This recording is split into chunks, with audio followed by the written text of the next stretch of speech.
I'm Sheena Larson, and I'm going to be going over the flow of oxygen through an anesthetic machine.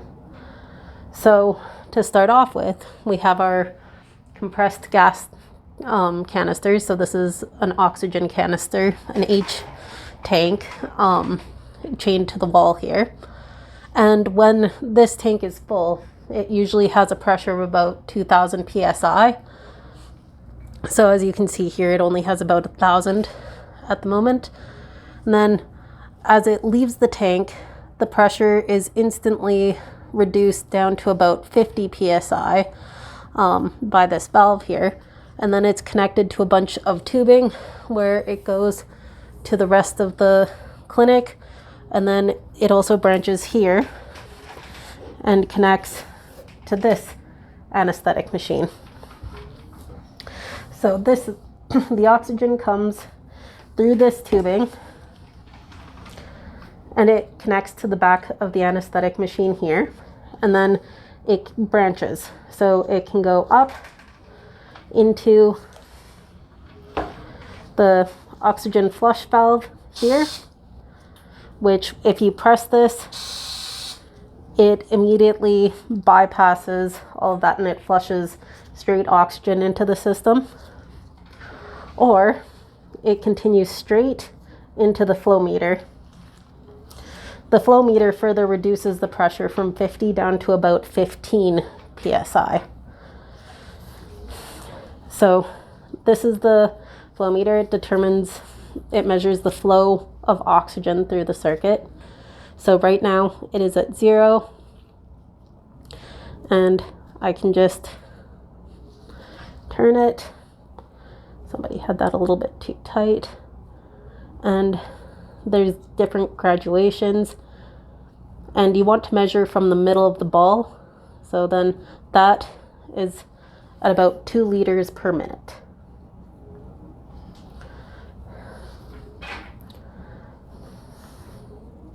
And then I'm just turning that off. So the oxygen is coming up through our flow meter and then through the back again. You can see that it comes down here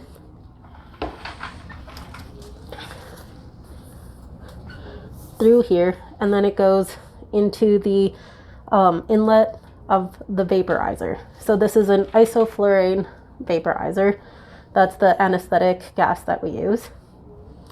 And so it goes in, and you can control the percentage of isoflurane that is going into the anesthetic system. So you would just compress this and turn to get to the percentage. So this would be 2% isoflurane. It's safe to do this right now because currently there's no oxygen going through the system. So if there's no oxygen going through, then there's no isoflurane going through. So turning that back off, it goes through and it comes out the outlet. So then this is the fresh gas. That's the combination of oxygen and anesthetic gas. Goes through here. There's a pressure alarm here. So it's set where if there's too high of a pressure, it'll sound the alarm. And it continues through, and then it can branch. This is where with the flush valve, the oxygen would have just gone straight through. The important thing with the flush valve is that the pressure hasn't been reduced. It comes out at about 75 psi. So you have to keep in mind that that's a more extreme pressure. You don't want to have that connected to a live animal. And then it comes, and this tube goes down here and it connects to our unidirectional valves. So these are the unidirectional valves that would be connected to the patient. So this here is the inhalation valve and this here is the exhalation valve. So then when the animal takes a breath, it draws the oxygen and anesthetic gas from the inhalation valve, draws it through the inner layer of the tubing here, the blue part, not the clear part. And they would be connected to the endotracheal tube. And then when the animal exhaled, the warm air goes around. So the purpose of this tube is also for thermal regulation, keeping the animal warm while it's under, or as warm as possible while it's under anesthetic. Because the warm air being breathed out actually heats up the air being inhaled. So there's less heat loss for the animal. But anyways, the exhaled air goes on the clear side to the outside and then out through here, through the exhalation unidirectional valve. And then this is where we have our pop-off valve, which can be closed in our rebreathing system here. And that would create a closed system where none would be going into our scavenge. But we almost always have that open. It's also possible for the pop-off valve to press down this button here, and that also closes the valve. So it goes into our scavenge. Some of the air is redirected into our carbon dioxide absorption canister here, which when the exhaled air, which has like the carbon dioxide and all of the waste gases, it goes through and it filters all of that out, and it leaves the residual isoflurane and whatnot, which can then be rebreathed by the animal. The excess is sent off to our scavenge there and out of the building.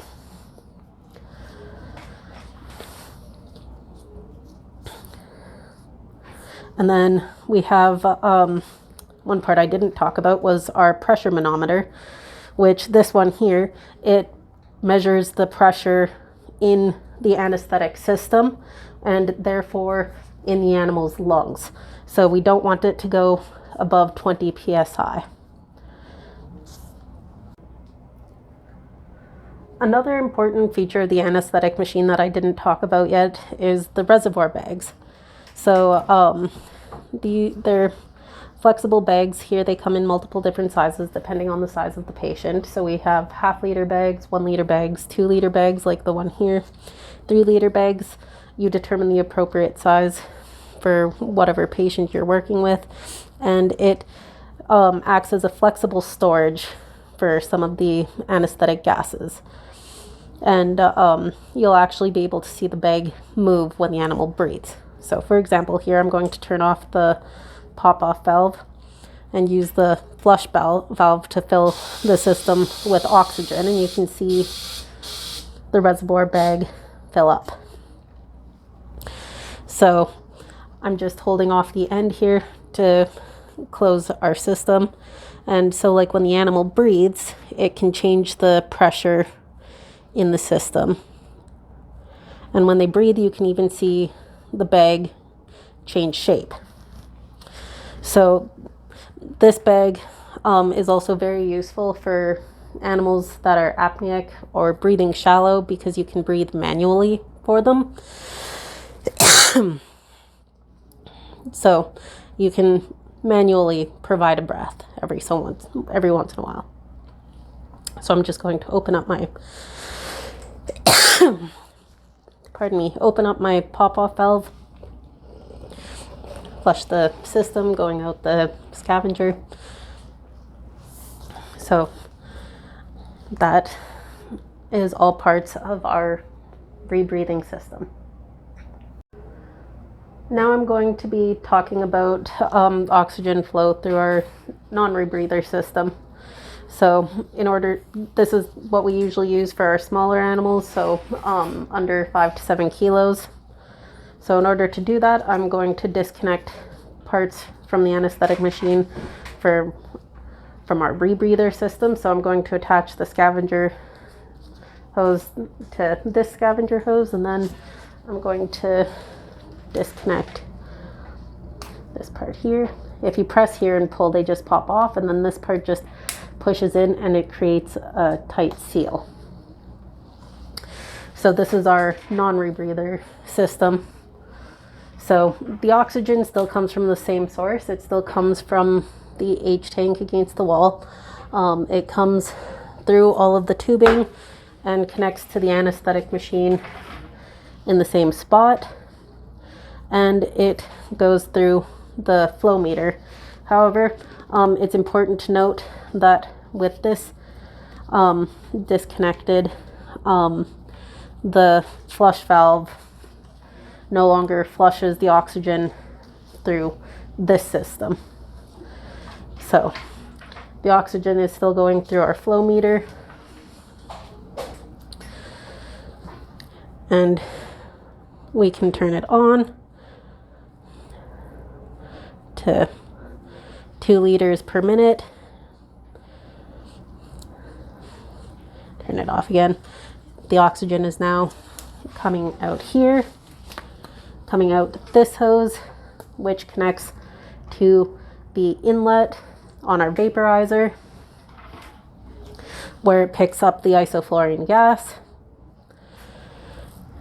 And then where it's different is it completely bypasses bypasses the unidirectional valve.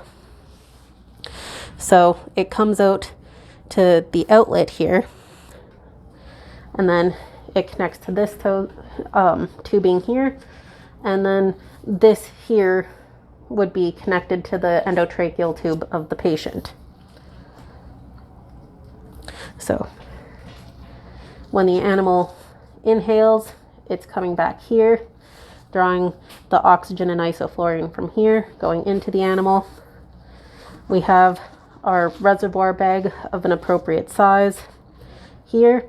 And then when the animal exhales, there's back pressure here. There's pressure in our system. So it goes the path of least resistance down to here and out the scavenger system. And our reservoir bag is attached here. And this is our pop-off valve. So this here is open. This is closed. If you can see, they're labeled. So open, closed.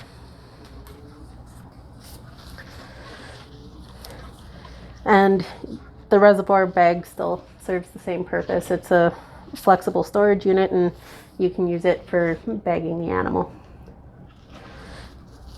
But the important part is that it's bypassing this. It's not connected to the carbon dioxide absorption canister or the unidirectional valves or the pressure manometer. So we don't actually have a way of determining the pressure in this system. But it makes it easier for the small animals to breathe because they don't have to go through all of the extra pressure that these put on. So that is our non-rebreathing circuit. Now I'm going to be checking our systems for leaks. I'm going to start with the non-rebreathing system because that's the one that I have hooked up right now.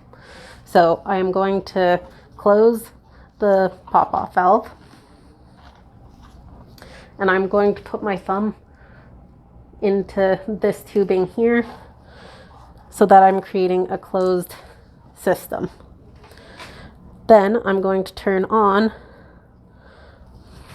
our oxygen, and you're going to see our reservoir bag fill. Oop. Okay. That set off our pressure alarm. This one doesn't have a pressure manometer, so we have it connected to a pressure alarm when it goes above 15 psi. So to check for leaks, I'm going to keep my thumb here and this system here, and the bag should not deflate as it's deflating.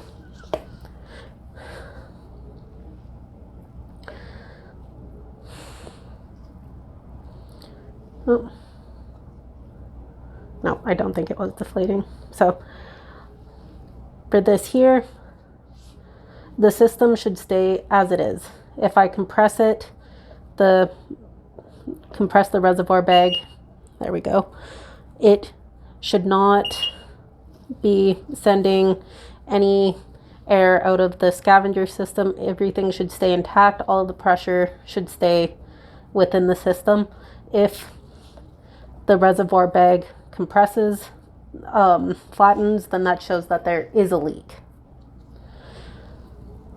So if I were to do that here, like loosen that up, then it's an open system and the bag collapses. So I can determine that our non-rebreathing system does not have a leak. Now that we determined that the system doesn't have a leak, I'm going to create one artificially so I can show how we would measure the size of the leak. So I'm just going to slightly move my thumb so that air is getting out of here, and you can see that the reservoir bag is starting to deflate a little. So I do that by turning up my oxygen, and I want to create a bit of an equilibrium state here where the oxygen coming into the system is the same as that coming out.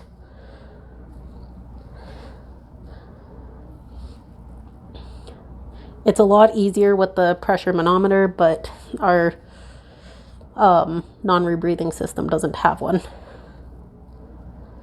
So there's roughly about here, so I'm going to say just below the 800. Oop, nope, that was too much. So you heard the alarm went off, the pressure was building up, so that was too much. Our leak is probably closer around here, so just over the 600 mils.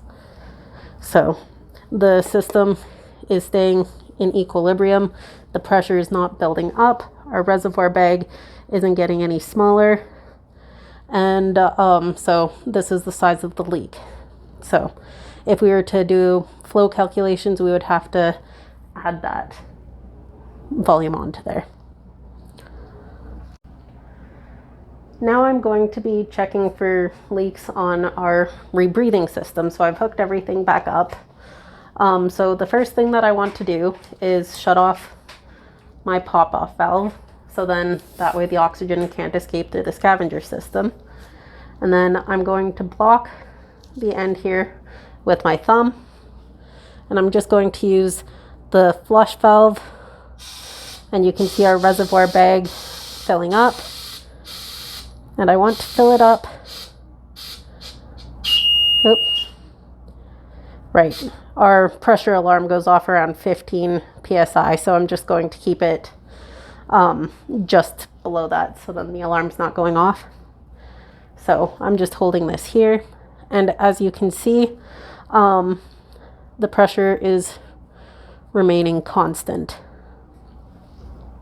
I can press here, the pressure goes up, but there's no pressure being lost.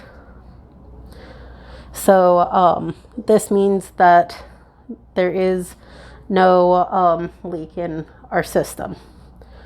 So if I wanted to artificially create a leak, like so, moving my thumb, and you can see the pressure starts to drop, I can measure that leak by turning on the oxygen and waiting for a point where it remains stable. Let's have it build up a bit more so that you can see it. So let's go.